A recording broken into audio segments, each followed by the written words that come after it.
নদীবেড়া from Tamluk. I hope আপনারা সবাই ভালো আছেন। যেখান থেকে যে প্রান্ত থেকে আমার এই আজকের ব্লগটি দেখছেন তাদের প্রত্যেককে অনেক অনেক ধন্যবাদ জানাই। Welcome back to my channel blogger Damayanti. নতুন বাড়িতে নতুন নতুন কাজকর্মের অভিজ্ঞতার মাধ্যমে আমি আমার আজকের ড্রয়িং রুমের প্রতিটি কোণায় কোণায় সুন্দরভাবে পরিষ্কার করে নিলাম, তারই ছোট্ট ছোট্ট ক্লিপ আপনাদের সামনে উপস্থাপন করতে চলেছি। আশা করি আমার এই আজকের ব্লগটি আপনাদের খুবই ভালো লাগবে। আর যদি ভালো লেগে থাকে তাহলে প্লিজ একটি লাইক করবেন, আর যদি পারেন একটা ছোট্ট কমেন্ট করে আসতে পারেন। আজ সোমবার সকালবেলা একদম ভোর 4:30 নাগাদ ঘুম থেকে উঠে পড়েছি। কারণ আজকে থেকে আমার মেয়ের মর্নিং স্কুল। আর মর্নিং স্কুল মানেই একটু চাপের থাকে। তাই আমি একটু সকাল সকাল, মানে সকাল বলতে 4:30 নাগাদ ঘুম থেকে উঠে আমি কিন্তু আগেই ড্রয়িং রুমটা পরিষ্কার করতে চলে এসেছি। কারণ আমি আগের দিন থেকেই প্ল্যান করে রেখেছিলাম যে মেয়েকে স্কুল দিতে যাওয়ার আগে ড্রয়িং রুমটা কোণায় কোণায় ভালো করে পরিষ্কার করে নেব। তার জন্য দরকার হলে আমি 4:30 নাগাদ ঘুম থেকে উঠে পড়বো। আজকে কিন্তু আমি কোনোভাবেই কোনো রেস্ট নিইনি, না রেস্ট নিয়ে 4:30 থেকে একদম ড্রয়িং রুমের কোণায় কোণায় পরিষ্কার করতে শুরু করেছি। আর আসলে বুঝতেই পারছেন এটা যে আমার নতুন বাড়ি, নতুন বাড়িতে নতুন নতুনভাবে কাজ করার মানে অভিজ্ঞতাটা একটু আলাদা হয়। কারণ একটা বাড়িতে থেকে থেকে কাজ করার অভিজ্ঞতা আর নতুন এসে কোথায় কীভাবে পরিষ্কার পরিচ্ছন্ন করে রাখতে হবে তা প্রথম না একটু অসুবিধা হয়। তার কারণে নতুন বাড়িতে ঢোকার পরে বাড়ির মধ্যে ইন্টেরিয়ারের কিছু কিছু কাজ চলছিল। তার ফলে মানে কিছু কিছু জায়গায় না পরিষ্কার করে উঠতে পারিনি। আজকে ভাবলাম ড্রয়িং রুমটা একদম ডিপ ক্লিন করে নিই। তাই দেখুন আজকে না আমি ডিপ ক্লিন করে নিলাম। এই কার্নিশটা না কোনোদিনই পরিষ্কার করা হয়নি। ওই যে বললাম নতুন বাড়িতে নতুন নতুন কাজ করতে একটু অসুবিধা হবে। সেই আমারও তাই অসুবিধে হচ্ছিল। কিন্তু আশা করছি আস্তে আস্তে করে বাড়িটাকে সুন্দরভাবে গুছিয়ে রাখতে পারবো এবং সমস্ত বাড়িটা ক্লিন করতে পারবো। যাই হোক, আমি কিন্তু সকালবেলা উঠে আগে ড্রয়িং রুমটা ভালো করে পরিষ্কার করছি। আর দেখছেন আমি কিন্তু আস্তে আস্তে করে সব জানালাগুলো খুলছি না, মানে আসলে সব জিনিসগুলো না সরিয়ে সরিয়ে পরিষ্কার করতে একটু সময় লাগবে আর ভাবনা চিন্তা করে সমস্ত কাজকর্ম করতে হয়। না হলে না কাজকর্মের না কোনো দিশদিশারা থাকে না। তাই আমি যতটা সম্ভব নিজে বুঝে শুনে কোনটাকে সরালে ভালো হবে সেই হিসেবে দেখে দেখে সোফাটা আর সেন্টার টেবিলটা ভালো করে সরিয়ে ভালো করে ডিপ ক্লিন করলাম।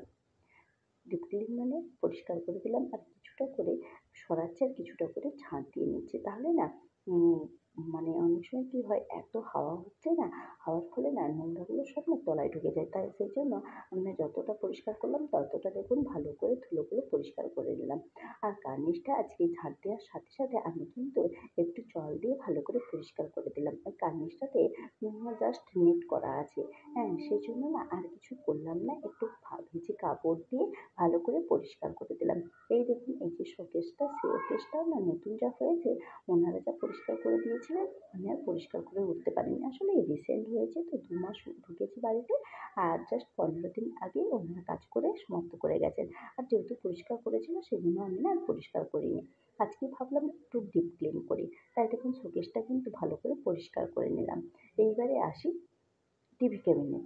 টিভি ক্যাবিনেটের ভেতরে যা সমস্ত জিনিস ছিল সেগুলো বের করে করে ভালো করে পরিষ্কার পরিচ্ছন্ন করে নিলাম।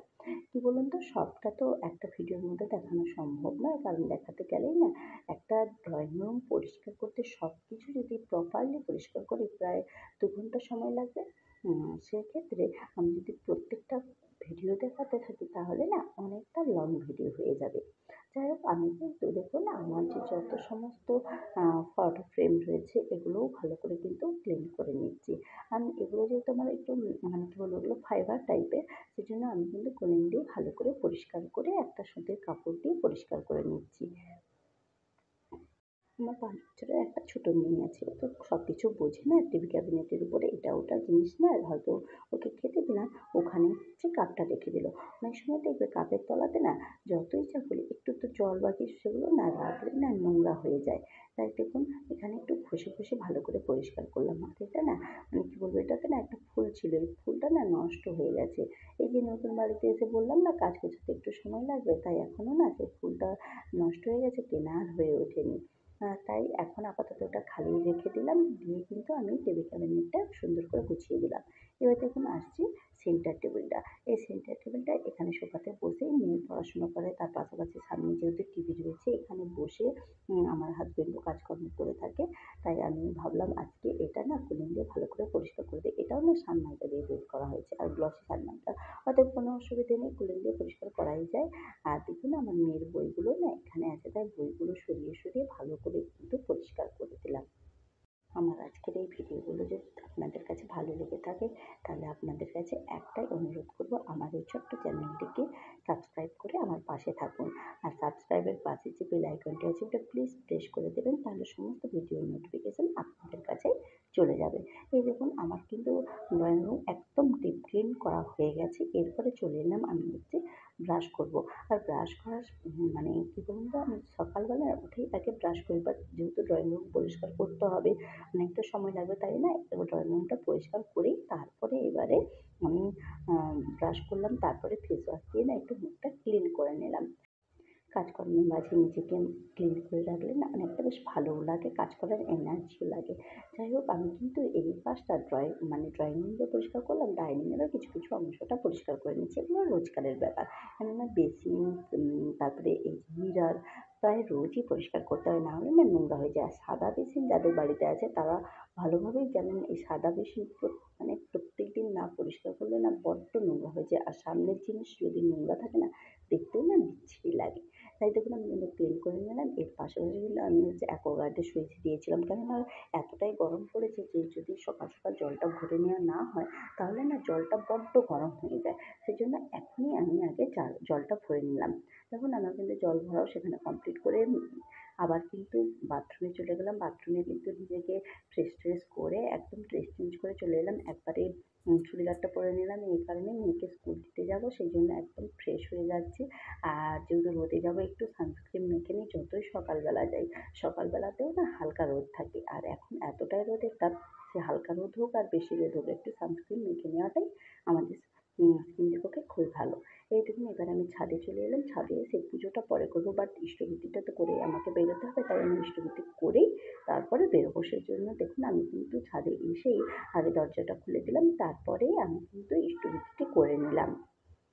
এবার দেখুন এলাম মেয়ের টিফিন রেডি করার।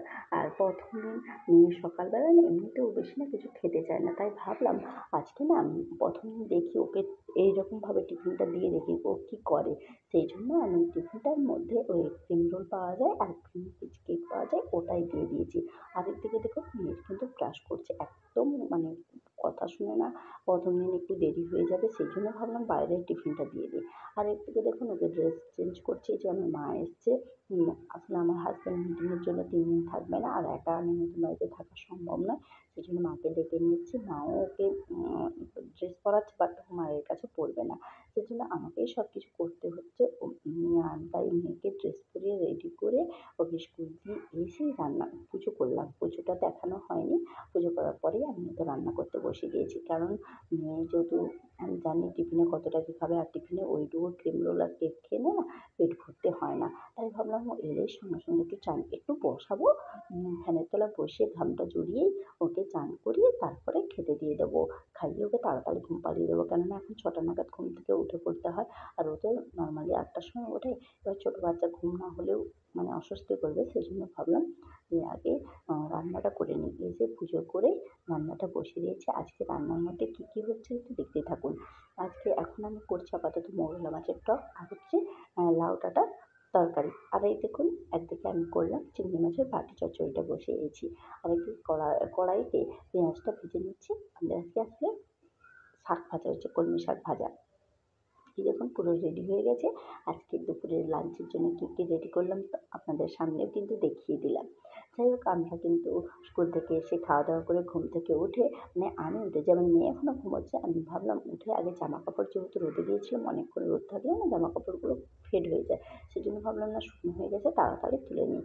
এখন আমি কিচেনে চলে এসেছি। কিচেনটাও ভালো করে পরিষ্কার করে নেবো। এর আগে কয়েকটা বাসন মাজা হয়ে গেছিলো, বাট ওভেনের যে এগুলো না পরিষ্কার করা হয়নি। আর কয়েকটা বাসনও ছিল খাওয়ার বাসনগুলো, সেগুলো এখন আমি পরিষ্কার করে নিলাম। তার পাশাপাশি দেখুন আমি ওভেনটাও ভালোভাবে পরিষ্কার করে নিলাম। এরকমভাবেই আমি রোজ পরিষ্কার করি। যাই হোক আমার কিন্তু পরিষ্কার হয়ে গেছে। এরপরে আমি ঘরটি ভালোভাবে মুছে নেবো। যাই হোক বন্ধুরা আজকের ব্লগটি কেমন হয়েছে কমেন্টে অবশ্যই জানাবে। আজকের মতো